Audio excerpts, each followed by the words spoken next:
Hostage deal talks are stalling yet again as Prime Minister Benjamin Netanyahu faces more doubt over the current strategy and post-war plans in the Middle East. Officials are pushing back against reports that negotiations with Hamas for a potential hostage release deal were making some progress. They are accusing Hamas of blocking any potential compromise.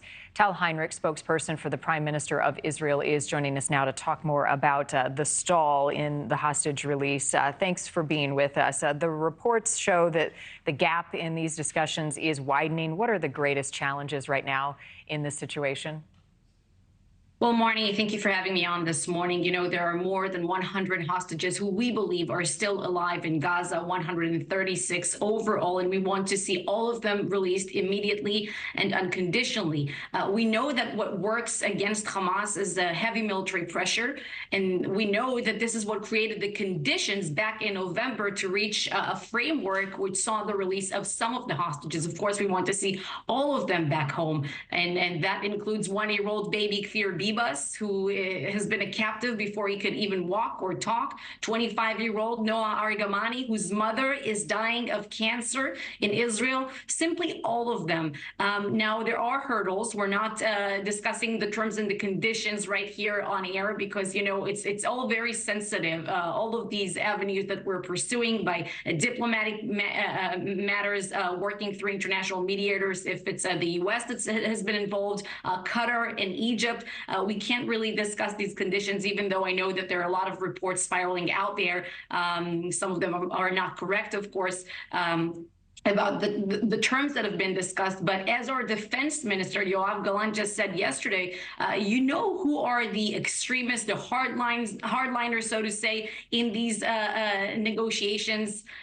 These are the Hamas terror masterheads who are sitting in luxury villas in Qatar, the ones who are the farthest away from the Gaza Strip. The ones on the ground are begging for a breather. And what about the families who have put more pressure on the Israeli government to bring the hostages home? What are the discussions, delicate as they are, with these family members right now as their frustration mounts? Our hearts go out to these families. We're all hugging them. It's, you know, they have been going through a torture of mind and soul for 111 days now.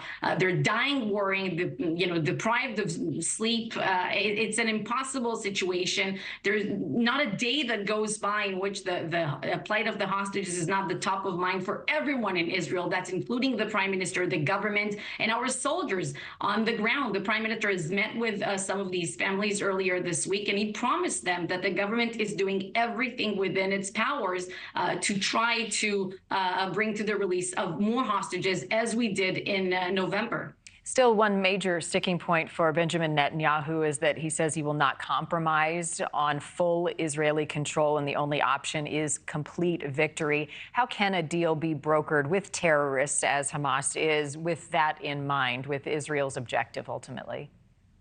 You're talking about the day after in Gaza?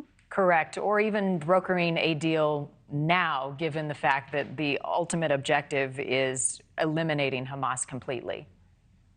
Well, the goals of this war, the mission statement as we defined it right after the October 7th massacre, has not changed. It was legitimate back then when we said that we want to bring all hostages home and that we want to eliminate the Hamas terrorist regime. And these goals are legitimate now and for as long as this goes, until we reach them. And we don't see a contradiction between the two things. As I just stated, what creates the conditions to bring the release of more hostages, to create such, to agree on a certain framework, is the heavy military pressure that we're exerting on Hamas, and we're eliminating many terrorists, more than 9,000 of them, 2,300 were arrested, and many more are injured and immobilized. How crippled is Hamas right now, this far into the war? So in the northern part of the Gaza Strip, they are no longer in control as an organized war machine, so to say. The IDF is focusing its operation right now in the central parts of the Gaza Strip and in the area of Khan Yunis in the south, where we encircled the city. This city is key for our operation, key to guaranteeing Israel's security. As I said, we eliminated a lot of their terror manpower and also terrorist infrastructure, but there's still a lot to be done. Thank you for watching. Go to newsnationnow.com to find News Nation on your television provider. And don't forget to click the red subscribe button below to get more of News Nation's fact-driven, unbiased coverage.